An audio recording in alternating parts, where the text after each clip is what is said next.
అలానే మిస్ఎస్ రావు. తెలంగాణలో కేసీఆర్, ఆంధ్రప్రదేశ్లో జగన్మోహన్ రెడ్డి, కర్ణాటకలో తాను, ముగ్గురు ఒకే రకంగా రాజకీయాలు చేస్తాము, ఒకే రకంగా ఉంటాము, ఈ 3 రాష్ట్రాల్లో 3 ఐకాన్లుగా మేము కనిపిస్తామని చెప్పి గాలి జనార్దన్ రెడ్డి చెప్పినటువంటి మాట కర్ణాటక అసెంబ్లీ ఎన్నికల సందర్భంగా. ఆయన కర్ణాటక కళ్యాణ పక్ష ప్రగతి అనేటువంటి ఒక పార్టీని పెట్టారు. ఆయన రాజ్యపక్ష, కర్ణాటక కళ్యాణ రాజ్యపక్షాన్ని పెట్టి ఒక పార్టీ పెట్టారు.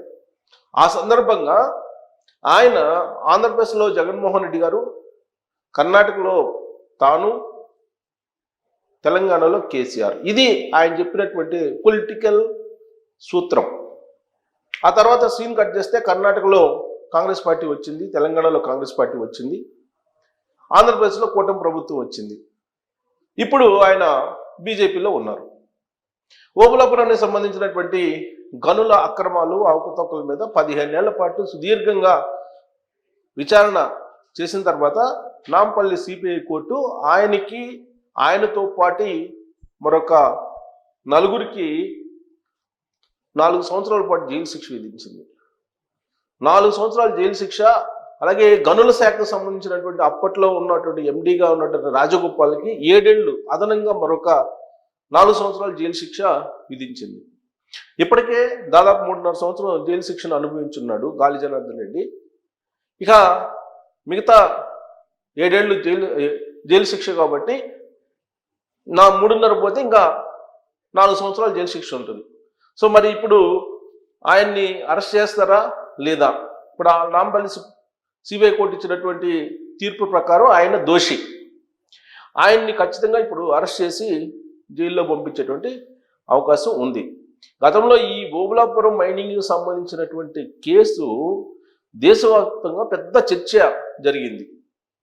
కర్ణాటక, ఆంధ్రప్రదేశ్ బోర్డర్స్ మధ్యలో ఇచ్చినటువంటి అనుమతులు ధిక్కరించి ఆయన మైనింగ్ చేశారు. ఆ ఒప్పందాల సంబంధంలో క్యాప్టివ్ అనేటువంటి పదాన్ని ఉపయోగించారు. ఆ క్యాప్టివ్ అనేటువంటి పదాన్ని తీసేసి ఇష్టానుసారంగా మైనింగ్ చేసేసారు. ఆయన ఆ మైనింగ్ చేసిన దాని మీద అప్పట్లో ప్రతిపక్షంగా ఉన్నటువంటి తెలుగుదేశం పార్టీ పోరాడింది అక్రమాలు, అన్యాయాల మీద. ఆ సందర్భంగా నాగం జనార్దన్ రెడ్డి గారు ఒక వీరోచితమైనటువంటి పోరాటం కూడా చేశారు. సో ఎట్టకేలకు ఆ కేసు నమోదైంది. అక్రమాలు బయటపడినటువంటి క్రమంలో ఆయన మీద శిక్ష వేశారు. ఆయనకి 7 ఏళ్ళు జైలు శిక్ష వేశారు. మరో 4 ఏళ్ళు అదనంగా ఆ రోజున గనుల శాఖ ఎండీగా ఉన్నటువంటి రాజగోపాల్కి వేశారు. అయితే సబితా ఇంద్రారెడ్డి గారు అప్పట్లో గనుల శాఖ మంత్రిగా ఉండేవాళ్ళు. ఆవిడని నిర్దోషిగా ప్రకటించారు. అలాగే ఆ రోజున గనుల శాఖ కార్యదర్శిగా ఉన్నటువంటి కృపానందాన్ని కూడా నిర్దోషిగా ప్రకటించింది కోర్టు. ఆయన ఇప్పుడు పదవి విరమణ చేసి ఉన్నారు. శ్రీలక్ష్మి గారు ఎప్పుడో 2022లోనే ఆవిడ డిశ్చార్జ్ పిటిషన్ వేసి హైకోర్టు నుంచి, తెలంగాణ హైకోర్టు నుంచి ఆవిడ ఈ కేసు నుంచి ఉపశమనం పొందారు. ఇప్పుడు గాలి జనార్దన్తో పాటు మరొక 4గురికి 7 ఏళ్ళు జైలు శిక్ష వేశారు. సో ఈ క్రమంలో ఆయన రాజకీయాన్ని నడపడానికి ఏ విధమైనటువంటి ఎత్తుగడలు వేశారు గత 4 సంవత్సరాల నుంచి అనేది మనం ఒకసారి రివ్యూ చేసుకుంటే, జైలు నుంచి ఆయన బెయిల్ మీద బయటకు వచ్చారు. బయటకు వచ్చినప్పుడు జైలు కొన్ని షరతులతోటి ఆయన బెయిల్ ఇచ్చింది. ఏంటి? బళ్ళారి జిల్లాలో ఎంటర్ కాకూడదు అనేది. సో దాంతో ఆయన కొత్త పార్టీ పెట్టి దాదాపుగా బళ్ళారి జిల్లా చుట్టుపక్కల ప్రాంతాల్లో దాదాపుగా 10-15 నియోజకవర్గాల్లో తనకు పట్టుందని నిరూపించుకునేందుకు ప్రయత్నం చేశారు. యడియూరప్ప మీద వ్యతిరేకంగా ఆయన రాజకీయాలు నడిపారు. కర్ణాటకలో ఒక ప్రత్యేకమైనటువంటి గుర్తింపును కొన్ని నియోజకవర్గాల్లో తీసుకొచ్చుకున్నారు. ఆయన బ్రదరు ఇద్దరు కూడా మాజీ మంత్రులు వాళ్ళు. అయితే ఆ క్రమంలో ఈయన బళ్ళారి జిల్లాలోకి ఎంటర్ కాకూడదని నిబంధన ఉంది కాబట్టి ఆయన ఎంటర్ కాలేదు. ఆయన సతీమణి, అలాగే ఆయన కుమార్తె బ్రాహ్మణి పంపారు. సో వాళ్ళ కుమార్తె పేరు బ్రహ్మణి పేరుతోటి కడపలో స్టీల్ ప్లాంట్ దాన్ని అప్పుడు లాంచ్ చేశారు. లాంచ్ చేసినటువంటి క్రమంలో అక్కడ జగన్మోహన్ రెడ్డి గారు అలాగే దివంగత రాజశేఖర రెడ్డి గారు వీళ్ళంతా పార్టిసిపేట్ చేశారు. కానీ జగన్మోహన్ రెడ్డి గారు ఏం చెప్తారంటే గాలి జనార్దన్ రెడ్డి అంటే ఎవరో నాకు తెలియదు అని చెప్తారు. ఒకనొక సందర్భంలో ముఖ్యమంత్రి అయిన తర్వాత జగన్మోహన్ రెడ్డి గారు విలేకరులు అడిగిన ప్రశ్నకు గాలి జనార్దన్ రెడ్డి ఎవరో తనకు తెలియదు అని చెప్పి ఆయన ఇచ్చినటువంటి సమాధానం. ఇక్కడ ఈ కేసుకు సంబంధించి తీర్పు వచ్చింది కాబట్టి తీర్పులో కొన్ని కీలకమైనటువంటి పాయింట్లు నేను మెన్షన్ చేస్తాను.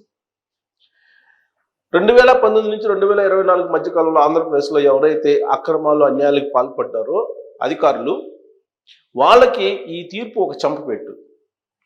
ఆ రోజున గనుల శాఖ ఎండీగా ఉన్నటువంటి రాజగోపాల్కి గాలి జనార్దన్ రెడ్డికి 4 సంవత్సరాలు జైలు శిక్ష వేశారు కదా, అదనంగా మరొక 4 సంవత్సరాలు జైలు శిక్ష వేశారు రాజగోపాల్కి. అంటే ఆల్మోస్ట్ 11 సంవత్సరాలు వేశారు ఆయన. 7 సంవత్సరాలు ప్లస్ 4 7 4 11 సంవత్సరాలు జైలు శిక్ష వేశారు ఆయనకి, రాజగోపాల్కి. అంటే అధికారులు ఎవరైనా సరే అక్రమాలు అన్యాయాలకు పాల్పడితే ఒక్కసారి ఏసీబీ విచారణ స్టార్ట్ అయితే శిక్ష ఏ విధంగా ఉంటుందో ఈ తీర్పు ద్వారా ఒక సంకేతం అధికారులకి వెళ్ళింది. ఇక ఈ తీర్పు వచ్చిన తర్వాత, ఓబులాపురం తీర్పు వచ్చిన తర్వాత ఒక కీలకమైనటువంటి పాయింట్ మీ దృష్టికి తీసుకురాదలుచుకున్నాను.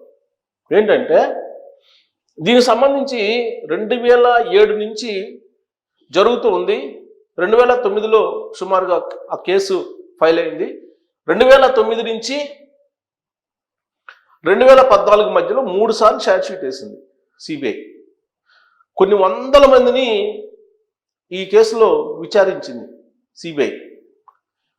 విచారించి దాదాపు 3,000కు పైగా పేజీలతోటి ఆ ఛార్జ్ షీట్ని కూడా దాఖలు చేసింది. కొంతమంది సాక్షులు కూడా చనిపోయారు. ఆ ఛార్జ్ షీట్ల మీద సవాల్ చేస్తూ నాంపల్లి సిబిఐ కోర్టులో అలాగే హైకోర్టు నుంచి సుప్రీంకోర్టు వరకు గాలి జనార్దన్ రెడ్డి గారు పోరాడారు. 15 సంవత్సరాల పాటు ఈ కేసుని నడిపారు.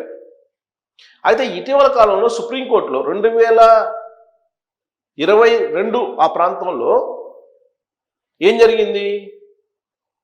2022 ప్రాంతంలో ఆంధ్రప్రదేశ్ ప్రభుత్వం ఒక పిటిషన్ ఇచ్చింది. ఏంటి? సుప్రీంకోర్టుకి ఏమి ఇచ్చింది పిటిషన్ అంటే, ఓబులాపురం మైనింగ్స్ సంబంధించి ఆ ఓబులాపురం మైనింగ్ కంపెనీ ఏవైతే తవ్వకాలు జరిపిందో ఆ తవ్వకాల మీద మాకు ఎలాంటి అభ్యంతరం లేదని చెప్పేసి ఒక పత్రాన్ని ఇచ్చింది సుప్రీంకోర్టుకి. అది చూసిన తర్వాత అమికస్ క్యూరీ ఆశ్చర్యపోయారు. రాష్ట్ర ప్రభుత్వం అసలు దీన్ని సవాల్ చేస్తూ పోరాడాలి, కానీ మాకేం అభ్యంతరం లేదు తవ్వకాల మీద అని చెప్పేసి అసలు ఎందుకు ఈ వివరణ ఇచ్చింది రాష్ట్ర ప్రభుత్వం అనేది అమికస్ క్యూరీకి అర్థం కాక అమికస్ క్యూరీ ప్రశ్నించారు సుప్రీంకోర్టుని. ఇదేదో జరుగుతుంది, దీని వెనక ఇది పరిశీలించాలి అని చెప్పి. కానీ దాన్ని ఎవరు పెద్దగా పట్టించుకోవాలి. ఆ రోజు నేనే వీడియో చేశాను. పోనీ ప్రభుత్వం మారింది 2024లో. మరి సుప్రీంకోర్టుకి రాష్ట్ర ప్రభుత్వం ఏదైతే లెటర్ పంపించిందో మాకేం అభ్యంతరం లేదు, ఓబులాపురం మైనింగ్ ఎంత చేసుకున్నారో అంత చేసుకున్న దాంట్లో మాకేం అభ్యంతరం లేదు అని చెప్పి ఏదైతే లెటర్ పంపించారు సుప్రీంకోర్టుకి, అమికస్ క్యూరీ ప్రశ్నించారో దాని మీద ఇప్పుడు వచ్చినటువంటి ప్రభుత్వాన్ని పరిశీలించాలి కదా, పరిశీలించాలి. అది ఇప్పటికి కూడా ఆ లెటర్ అక్కడే ఉంది. అమికస్ క్యూరీ ప్రశ్నించారు సుప్రీంకోర్టులో దాని మీద చర్చకు వచ్చినప్పుడు. ఇక ఇప్పుడు సీన్ కట్ చేస్తే నాంపల్లి సిబిఐ కోర్టు తీర్పు అయితే ఇచ్చింది. ప్రస్తుతానికి దోషి ఆయన. అందుట్లో ఆయన బీజేపీలో ఉన్నారు ఇప్పుడు. సో బీజేపీలో ఉన్నటువంటి గాలి జనార్దన్ రెడ్డి గారు కేసీఆర్ గారు చెప్పినట్టు వాషింగ్ పౌడర్ నిర్మా సూత్రం. కేసీఆర్ గారు చాలా సందర్భాల్లో చెప్పారు, భారతదేశంలో ఎవరు ఏ అవినీతికి పాల్పడ్డా అక్రమాలకు పాల్పడ్డా బీజేపీలో చేరితే కడిగిన ముచ్చులాగా బయట రావచ్చు, వాషింగ్ పౌడర్ నిర్మా అని చెప్పి ఒక సూత్రాన్ని మీడియా ముఖంగా తెలియజేశారు. అది నేషనల్ మీడియాలో కూడా బాగా హైలైట్ అయింది. అయితే ఇక్కడ ఇంకొక పాయింట్ ఏంటంటే, గాలి జనార్దన్ రెడ్డి గారికి జగన్మోహన్ రెడ్డి గారికి మధ్య ఎలాంటి లావాదేవీలు లేవా అనేది కనుక పరిశీలిస్తే సిబిఐ వాళ్ళు పరిశీలించిన దాని ప్రకారం లేదా నేషనల్ మీడియాలో వచ్చినటువంటి న్యూస్ ప్రకారం జగతి పబ్లికేషన్స్కి ఓబులాపురం మైనింగ్ నుంచి 44 కోట్ల రూపాయలు ట్రాన్స్ఫర్ అయ్యాయి అనేది ప్రాథమికంగా సిబిఐ ఛార్జ్షీట్లో పొందుపరిచినటువంటి అంశం. దాంతోపాటు అడ్రస్లు, ఇది రకరకాల అడ్రస్ ఇప్పుడు జగతి పబ్లికేషన్స్ అదే అడ్రస్లో, ఇప్పుడు జగతి పబ్లికేషన్స్ ఎలా ఉందో ఎక్కడుందో అదే అడ్రస్ తోటి 2 సూట్ కేస్ కంపెనీలు ఈ ఓబులాపురం కంపెనీకి సంబంధించినటువంటి కంపెనీలు ఉన్నాయి. ఓబులాపురం మైనింగ్ నుంచి ఆ 2 కంపెనీలకి మనీ ట్రాన్స్ఫర్ అయింది. ఆ 2 కంపెనీలు ఎక్కడ ఉన్నాయంటే జగతి పబ్లికేషన్ అడ్రస్లో ఉన్నాయి. ఇది సిబిఐ వాళ్ళు తేల్చినటువంటి అంశం. అంటే మనీ ట్రాన్స్ఫర్ జగతి పబ్లికేషన్ అయ్యింది ఓబులాపురం మైనింగ్ నుంచి అని సిబిఐ వాళ్ళు ప్రూవ్ చేసేదానికి ప్రయత్నించినప్పుడు ఈ విషయం బయటపడింది. మరి జగన్మోహన్ రెడ్డి గారికి గాలి జనార్దన్ రెడ్డి గారికి సంబంధం ఉందా లేదా, ఆర్థికపరమైన సంబంధాలు వీళ్ళిద్దరికి ఉన్నాయా లేవా అనేది కోర్టు మరి ఏం ప్రస్తావించిందో పూర్తి జడ్జిమెంట్ చూస్తే కానీ మనకు అర్థం కాదు. బెంగళూరు కేంద్రంగా చేసుకొని ఒక వ్యాపార సామ్రాజ్యాన్ని క్రియేట్ చేశారు జగన్మోహన్ రెడ్డి గారు 2004 నుంచి 2010 వరకు. ఎప్పుడు రాజశేఖర రెడ్డి గారు హెలికాప్టర్ మొదలు చనిపోయేంత వరకు బెంగళూరు కేంద్రంగా చేసుకునే జగన్మోహన్ రెడ్డి గారు ఒక వ్యాపార సామ్రాజ్యాన్ని స్థాపించారు. ఆ టైంలో వీళ్ళిద్దరికీ వ్యాపార లావాదేవీలు ఉన్నాయి, ఆర్థికపరమైన లావాదేవీలు ఉన్నాయి అనేది రాజకీయంగా వాళ్ళిద్దరూ దగ్గరగా చూసినటువంటి వాళ్ళు చెప్పేటువంటి మాట. మరి ఆయనేమో బెయిల్ మీద బయటకు వచ్చి పార్టీ పెట్టుకున్నారు. జగన్మోహన్ రెడ్డి గారు కూడా అంతే. కేసీఆర్ గారేమో వీళ్ళిద్దరికీ సహాయ సహకారాలు అందిస్తున్నారు అనేటువంటి ఆరోపణలు ఎదుర్కోవడం కాదు. 2019 ఎన్నికల్లో కర్త కర్మ క్రియ సామ దాన భేద దండోపాయాలన్నింటినీ కూడా తెలుగుదేశం పార్టీ మీద ఉపయోగించి జగన్మోహన్ రెడ్డి గారిని ఆంధ్రప్రదేశ్ సీఎం కుర్చీ మీద కూర్చోబెట్టడంలో కీలక పాత్ర పోషించారు కేసీఆర్ గారు. సో కాబట్టి బహుశా వీళ్ళ ముగ్గురికి బంధం, రాజకీయపరమైన బంధం, ఆర్థికపరమైన బంధం, అలాగే ఈ కిట్ ప్రోకోకు సంబంధించిన అంశాలు ఉంటాయి అనేది గాలి జనార్దన్ రెడ్డి గారు ఎన్నికలకు ముందు చెప్పినటువంటి మాటను బేరీజ్ చేసుకొని చర్చించుకుంటున్నారు. ఇప్పుడు గుర్తు చేసుకుంటున్నారు. ఏంటి, తెలంగాణలో కేసీఆర్ ఉన్నారు, ఆంధ్రప్రదేశ్లో జగన్మోహన్ రెడ్డి ఉన్నారు, కర్ణాటకలో తాను ఉంటాను అని చెప్పి ఎన్నికల ముందు గాలి జనార్దన్ రెడ్డి గారు ఇచ్చినటువంటి స్లోగన్ ఎన్నికల సందర్భంగా. సో కాబట్టి వీళ్ళ ముగ్గురు 3 రాష్ట్రాలని ఏలాలి అని చెప్పి చూసి కిట్ ప్రోకో పాలిటిక్స్ని నడిపారు అనేటువంటి ఒక ఒపీనియన్కి ఇప్పుడు ఉండేటువంటి రాజకీయ నాయకులు, కొంతమంది ప్రభుత్వంలో ఉండేటువంటి వాళ్ళు ఇప్పుడు భావిస్తూ ఉన్నారు. అయితే ఇక్కడ నేను చెప్పాల్సిన పాయింట్ ఏంటంటే, అసలు ఇప్పటికైనా సరే అమికస్ క్యూరీ ఏదైతే సుప్రీంకోర్టులో ప్రస్తావించిందో దానికి ఆంధ్రప్రదేశ్లో ఉండేటువంటి ప్రభుత్వం వివరణ ఇవ్వాలి. గతంలో జగన్మోహన్ రెడ్డి గారు ముఖ్యమంత్రిగా ఉన్నప్పుడు మాకు అభ్యంతరం లేదు ఆ తవ్వకాల మీద అని చెప్పి పంపించారు కదా లెటర్, దాన్ని పరిశీలించాలి. అది ఏం పంపించారు, అమికస్ క్యూరీ ఏమి ప్రశ్నించింది అని. అది ఇంకా రివ్యూ చేయలేదు ఇప్పుడున్నటువంటి గవర్నమెంట్.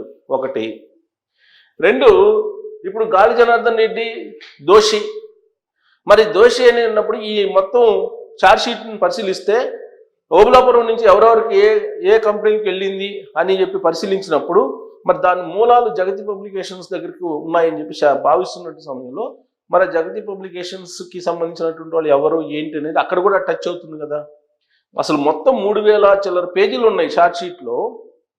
తీర్పు పూర్తి స్థాయి ఇంకా పాఠం రాలేదు. పూర్తి స్థాయిలో తీర్పు ఏ విధంగా ఉందని చూస్తే మరి ఎవరెవరికి లింకులు ఉన్నాయి, ఎవరెవరికి ఎలాంటి లింకులు ఉన్నాయి అనేది తేలాల్సి ఉంది.